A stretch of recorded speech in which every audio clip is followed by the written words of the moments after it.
One of my favorite scripture passages is from Deuteronomy chapter 7, verses 6 through 9. And this is where God is reminding the people of Israel that He chose them and they are the chosen people, but not because of reasons why they might think so. He says, "I didn't choose you because you are the greatest. I chose you because I love you." This is something I went back to over and over and over again in the seminary, especially during my time in theology, because there were guys with unbelievable talents in every aspect of life. And then I felt like I was just sort of average Joe, just kind of sitting in the midst of them, right? And it gave me a lot of comfort that God chooses not the greatest, but He chooses those whom He loves. And over and over again, God does this. He does great things with small and, in a lot of ways, unremarkable instruments. We see this beginning of the call in the first reading. God is calling Abram to leave his homeland and to begin his journey with the chosen people. Right? Abram is the father of Isaac, is the father of Joseph, whose name is changed to Israel. And he becomes that symbol of the chosen people, the people of Israel. And that journey that Abram is called to undertake is one of uncertainty. There are many trials, there are many setbacks in that journey that he sets out on. But eventually, the chosen people make it to the promised land.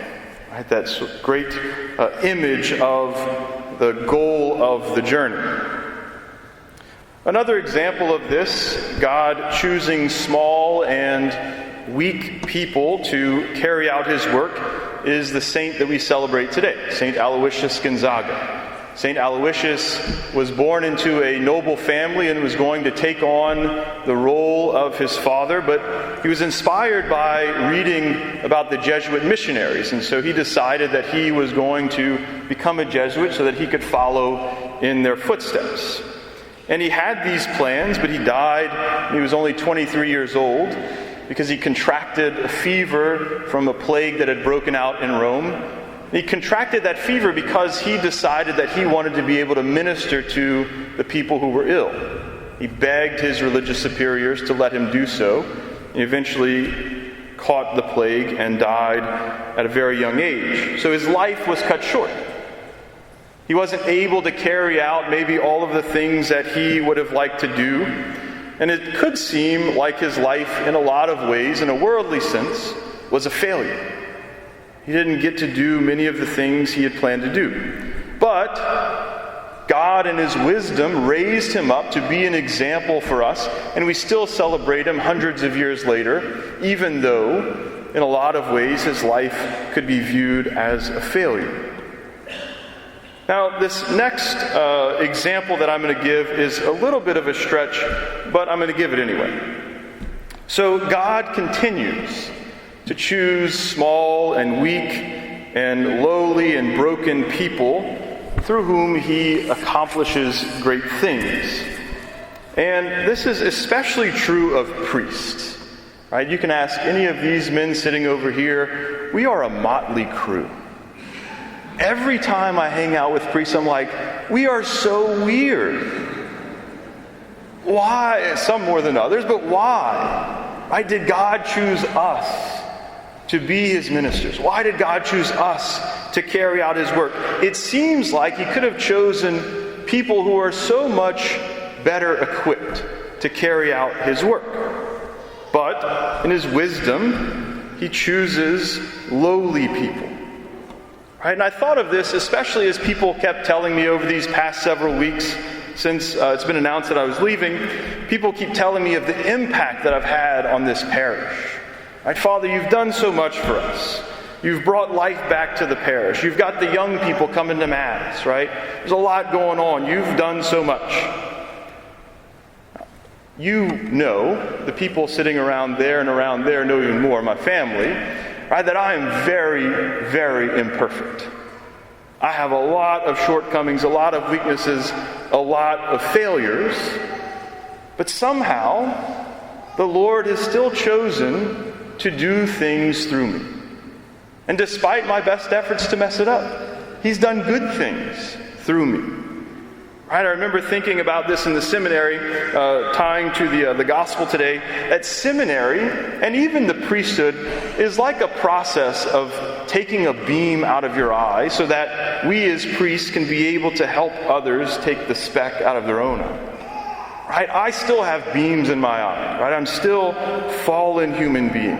I am still weak and very, very imperfect. Well, why bring this up?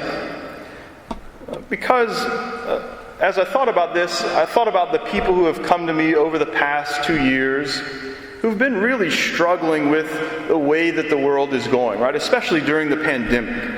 And a lot of people are tempted to lose faith. A lot of people are tempted to doubt and to lose hope. And I think the message through all of this that I've received from you telling me the things that I've done is look at what God can do through one person. One very weak and imperfect person. Right? And it fits in perfectly what I've tried to say on other occasions. Right? That we can't focus on changing the world. If we focus on the world and how crazy it is and I need to change the world, we're going to feel like we're not making any progress. But if we focus on what can I do? Right? I need to be holy. I need to pray. I need to receive the sacraments. I need to strive for heaven. Then look at the good that it can do. And it has that ripple effect outwards. Right? And so eventually we do start to change the world simply by trying to change ourselves. Right? By trying to be holy ourselves. Now, a few months ago I read this book, and it's a collection of homilies of Cardinal Ratzinger, Pope Benedict, at First Masses and various occasions celebrating the priesthood. And it's a little bit of a lengthy passage, but I want to read it to you and then I'll explain why. So he writes this. He said, "In conclusion, I would like to repeat once more the request that I made of you earlier, before the newly ordained priest becomes now, in the canon of the Mass, the servant of the miracle of transubstantiation. He will turn around to you again and say to you, 'Pray, brethren, that my sacrifice and yours may be acceptable to God the Lord.' And then he says, 'Please do not take it as a phrase or a sentence from the Missal that the priest simply has to say because he comes to it, but rather take it as a real request that he addresses to all of you. For perhaps a priest today needs nothing so much as for people to pray for him a lot. And it is infinitely comforting for him to know that people care about him in the presence of God, that they pray for him. It is as if a kind hand were to hold on to him on a steep path so that he knows, I can go on safely, for I am upheld by the kindness of those who are with me.